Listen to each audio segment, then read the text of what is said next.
दहाय बुङाखै होनबा आङो मोनसे खोथा गुग्रुब खुलुमहैयाखै होनबा जोंना आसोला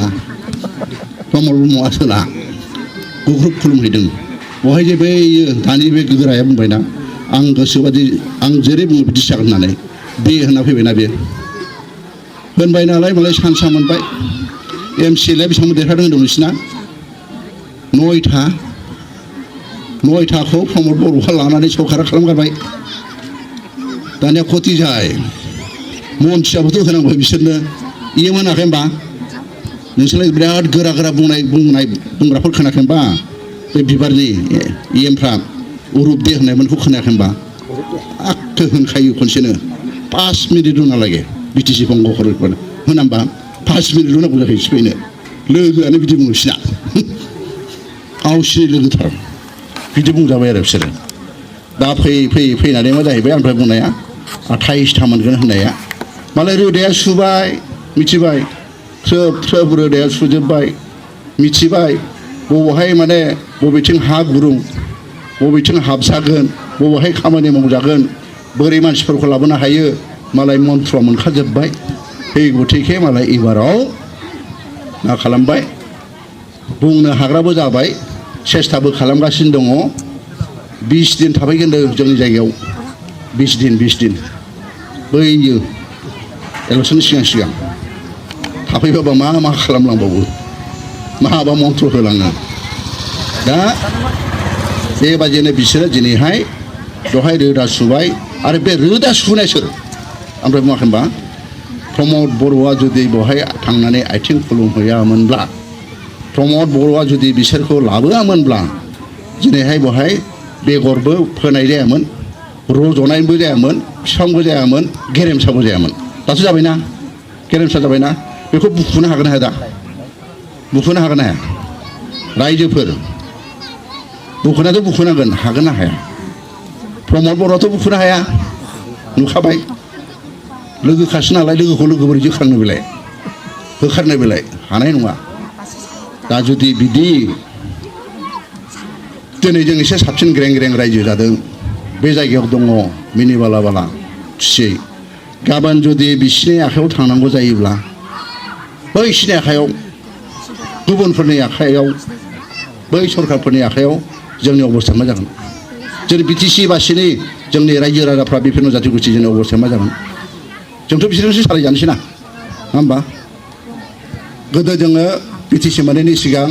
बेवहाय आसाम होननाय दङमोन लामा मोनसे मोननो थाखाय दंग' मोनसे मोननो थाखाय बिडिअ अफिसाव थांनानै सेन्देल फिथा जलायलायनाय जोंनि आबै आबौनिफ्राय खिथायो थांबाबो जाया माने होखाया गुरुत्वनो होआ बैबायदि अबस्था फैया होमबा बेबायदि अबस्था फैनोसै ना दा बेहायनो रायजोफोर जोङो दा बेखौनो जोङो सिन्था खालामलायनानै बोरैहाय बेनिफ्राय जोङो उद्धार मोनगोन नै दानिया उद्धार मोनथारनांगोन ना जोङो उद्धार मोनाबाथ' जाया बेखायनो जोङो रायजो राजाफोर जों बिपिएफ राजखान्थि हान्जाया बुंदों जोङो बेखौ खुनुदिन जाहोआ जोङो बेखौ जों खुनुदिन जाहोनाय नङा जोंनि ओनसोलाव थानाय आइ आफाफोर जेरै बेहाय बेबायदि माने एखे मोजां एखेबारे आमदार बुङाखैबा जों बर'नि मोखां बर' दख'ना गाननाय गामसा गाननानै ज' जाजाय संसार जादों बाजार जादों रुमु एखेबारेसो मोजां बेफोरबायदि जायगायावबो थानानै संसार जादों बेफोरबायदि जानाय जायगाफ्राव जाहाथे खुनु गाज्रि बार बारनानै जोंखौ जाहाथे बै पर्बत जरा बायदि खोनाबायना पर्बत बरा जाहाथे उच्छेद जाहाथे खालामनो हाया बेनि थाखाय जोङो बिपिएफआ खामानि मावगोन खुनुदिन जोंनि मानसिखौ बहाय जाहाथे खुनु उच्छेद खालामनो हाया इउपिपिएलआथ' बुंदोंमोन बेखौ जों बिदि खालामहोआ खिन्थु खालामदोंना जायगा खालामना खालामाखै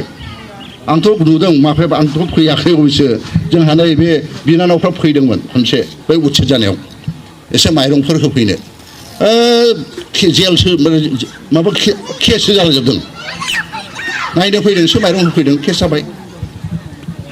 अननांगौना दे जेनेबा मोनसे बाहाय बिपद जाबाय जोंथ' माइरंबो होनो फैगोन ना दालिबो होनो फैगोन ना होमबा अननांगोन दा बै सरकारा जे जोंनो जे मोनसे खोथा होदोंमोन बे सरकारा दिनैहाय जोंनि प्रति बेसेबां अननाय दं दा जों बेखौ रोखा नुगासिनो दं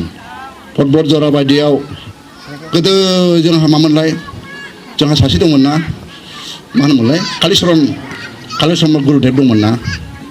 बिनिफ्रायनो बे थाबोनाय संसार जाबोनाय इन्डास्ट्रिखौ नांगौ जोंनो नाङा नङा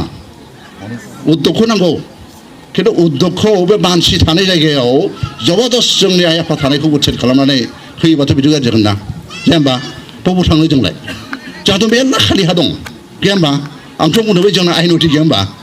दाखालि बुंलांबाय आं आइ नदियाव ओरैबायदि दै खुरखानानै हाजार बिगा दङ लाबोना बहाय मानसियाबो खथि जाया बास इन्डास्ट्रियाबो जागोन बिदियाव लाबोब्रा मानसि थानायखौनो सोरबा होनानै माने सोरबा आदानि फादानिनो होनानै माबा बहाय इलेक्ट्रिसिटि खालामनाय साख्रियाबो 10,000सो मोनगोन जाहैदों जोंहा आं धालिगाव खाथिनि दासिम बे धालिगावआ माने 1971 1971